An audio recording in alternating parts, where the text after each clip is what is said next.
Hello दोस्तों, आप लोग का वेलकम है एक बार फिर से आपके अपने यूट्यूब चैनल ड्रीम क्लासेस पे। तो आज के वीडियो में हम लोग जानेंगे केमिस्ट्री के पार्ट थर्ड को। तो इसमें हम लोग जानेंगे कुछ बेहद ही शानदार टॉपिक्स को। तो अगर आपने हमारे पीछे वाले वीडियो को नहीं देखा है दोस्तों, तो वो आप चैनल पे जा कर के देख सकते हो। और अगर आप एक क्लास 12 के स्टूडेंट हो या आप कोई भी क्लास 12 के आगे या कोई भी जनरल कम्पिटिटिव एग्जाम्स के भी स्टूडेंट हो, तो आप ड्रीम क्लासेस को ज्वाइन कर लीजिए दोस्तों। वहाँ पे आप लोग को कोई भी कम्पिटिटिव एग्जाम्स जैसे कि आप रेलवे, एसएससी, बैंकिंग, ये सब के टॉपिक्स क्लियर कर रहे हो, तो वो आपको बेहद ही शानदार होने वाला है इस चैनल पे। ठीक है, वहाँ पे आपका सारा सॉल्यूशन दिया जाएगा। तो आइए बढ़ते हैं हम लोग अपने वीडियोस पे। तो आज के वीडियो में हम लोग जानेंगे कुछ बेहद ही शानदार टॉपिक्स को। सबसे पहला टॉपिक हम लोग को जानना है आकाशीय जालक। इसे हम लोग इंग्लिश में बोल सकते हैं स्पेस लैटिक्स। ठीक है, ये हम लोगों ने वीवीआई कराया दोस्तों एग्जाम के माध्यम से। ये बहुत ही वीवीआई है, कई बार एग्जाम में पूछा जा चुका है। आपको प्रश्न इस तरह से देखने को मिलेंगे कि आकाशीय जालक क्या होता है। ठीक है, इसे परिभाषित करें। तो देखिए दोस्तों, हम लोग जानेंगे इसके परिभाषा को आराम आराम से। बिंदुओं का वह प्रतिरूप, बिंदुओं का वह प्रतिरूप जो किसी क्रिस्टल में, क्रिस्टल के बारे में हम लोगों ने पीछे पढ़ा था।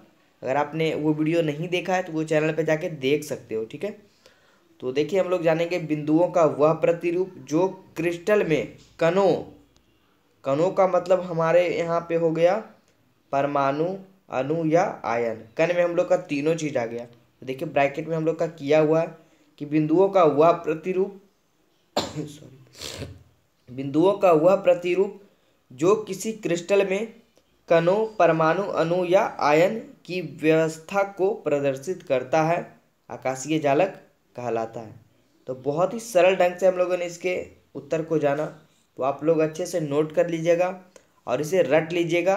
बहुत ही वीवीआई प्रश्न है, कई बार एग्जाम में पूछा जा चुका है।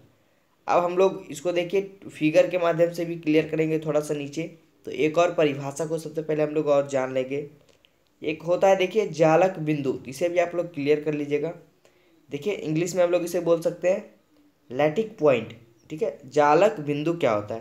तो देखिए दोस्तों, इसके परिभाषा को हम लोग जानेंगे कि आकाशीय जालक में उसके अवयवी कणों को निर्देशित करने के लिए प्रयोग में लाए जाने वाले बिंदु को जालक बिंदु कहा जाता है।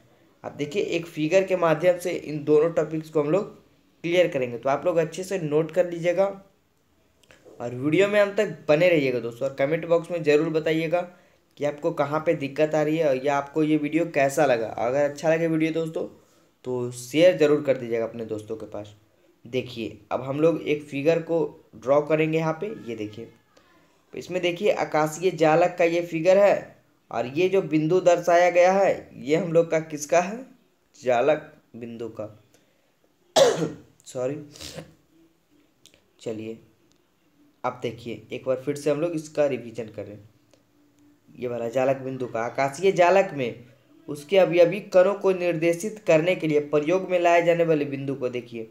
इसके अवयवी कणों को निर्देशित करने के लिए ये देखिए प्रयोग में लाए जाने वाले बिंदु को, इसके अवयवी कण को ये निर्देशित कर रहा है। तो ये क्या कहलाएगा दोस्तों? जालक बिंदु। और ये पूरा फिगर क्या कहलाएगा? आकाशीय जालक। तो आप लोग फिगर भी जरूर ड्रॉ कर लीजिएगा, आपको एग्जाम में इससे ज़्यादा मार्क्स आएंगे। अब हम लोग जानेंगे देखिए दोस्तों इकाई सेल, इंग्लिश में हम लोग बोल सकते हैं यूनिट सेल। ठीक है, क्या होता है?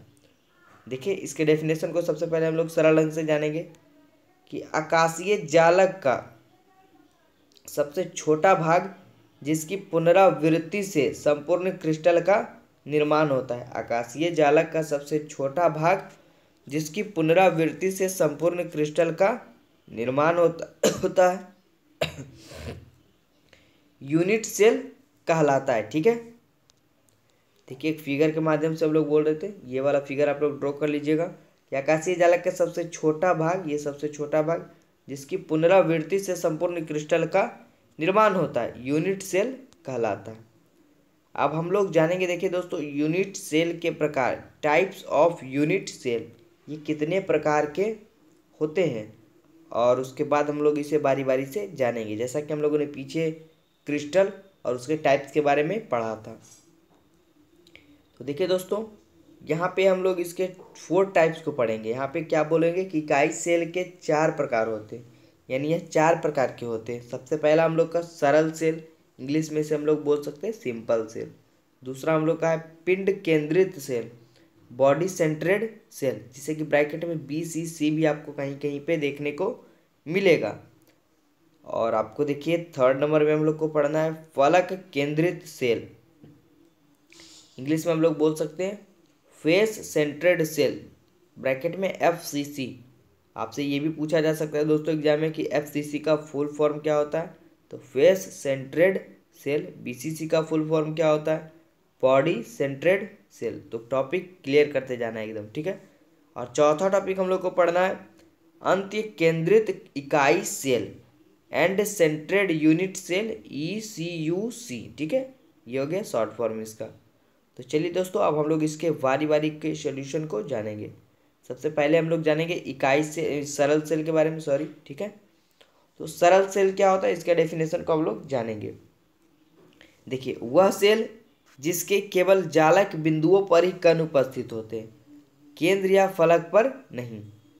वह सेल जिसके केवल जालक बिंदुओं पर ही कण उपस्थित रहते, केंद्र या फलक पर नहीं, क्या कहलाते हैं दोस्तों, सरल सेल। ऐसे सेल सरल सेल कहलाते। ये देखिए सिंपल सेल का एक फिगर हम लोगों ने ड्रॉ कर दिया, आप लोग फिगर से भी समझ सकते हो। दूसरा टॉपिक हम लोग को पढ़ना है पिंड केंद्रित सेल, इंग्लिश में हम लोग बोल सकते हैं बॉडी सेंट्रेड सेल, ठीक है। इसके डेफिनेशन को हम लोग जानेंगे।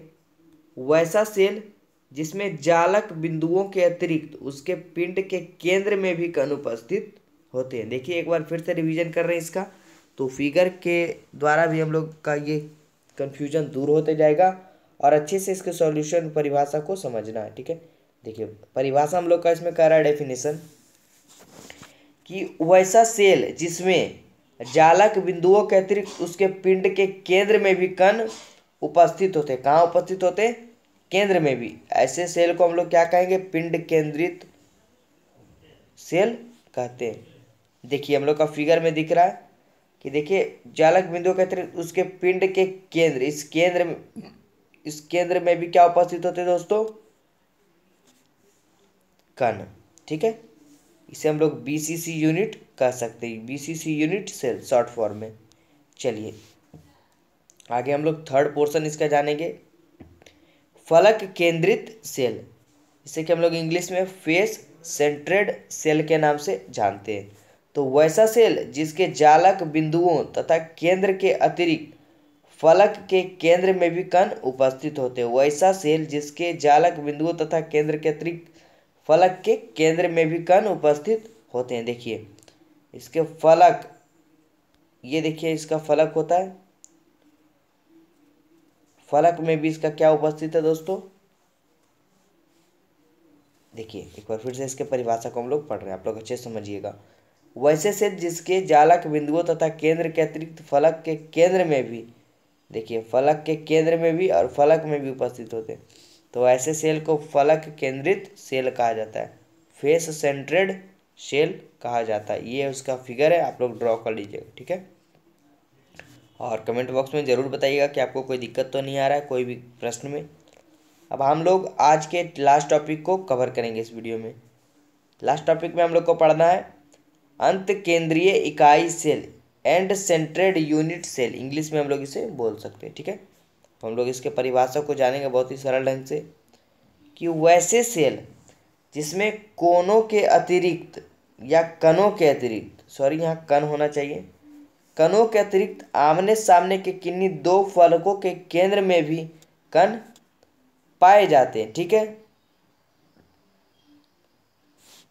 फिर से एक बार रिवीजन कर रहे हैं, वैसे सेल जिसमें कोनों के अतिरिक्त, सही है यहाँ पे कोनी, ठीक है दोस्तों, ठीक है, कोनों के अतिरिक्त आमने सामने के किन्हीं दो फलक के केंद्र में भी कण पाए जाते हैं, अंतः केंद्रित इकाई सेल कहलाते हैं। ये देखिए आमने सामने इसके पाए जा रहे हैं, तो ऐसे सेल को हम लोग क्या कहेंगे, अंत केंद्रित या अंत केंद्रित के इकाई सेल कहेंगे। ब्रैकेट में हम लोग का ये देखिए शॉर्ट फॉर्म में ECUC यूनिट सेल कहलाएगा, ठीक है। तो उम्मीद है कि ये टॉपिक आप लोग का आज तक का यहाँ तक का क्लियर हो गया होगा। तो आप लोग कमेंट बॉक्स में ज़रूर बताइएगा दोस्तों। और चैनल पे इसी तरह जुड़े रहिएगा और वीडियो में अंत तक बने रहिएगा, आपको बहुत ही बेनिफिट होने वाला है। और आप लोग स्क्रीनशॉट लेना होगा तो वो आप ले लीजिएगा, या आपको नोट करना होगा तो आप चैप्टर वाइज नोट कर सकते हो। आप हमारे चैनल पे विजिट कर सकते हो, आपको प्लेलिस्ट में मिल जाएगा इन सारे टॉपिक्स के वीडियोस। चैप्टर वाइज आपको सॉल्यूशन दिया जा रहा है ड्रीम क्लासेस के द्वारा, ठीक है। और अगर आपको कोई भी कम्पिटिटिव एग्ज़ाम की भी तैयारी करनी है तो आप चैनल पे जा सकते हो, ठीक है। तो उसी तरह चैनल को सपोर्ट करते रहें दोस्तों, और कमेंट बॉक्स में ज़रूर बताएं कि आपको ये वीडियो कैसा लगा, आपको कहीं दिक्कत तो नहीं आ रही है। तो उनके हिसाब से, छात्रों के हिसाब से हम आगे भी वीडियो लेकर के आएंगे, ठीक है। तो thank you for watching this video.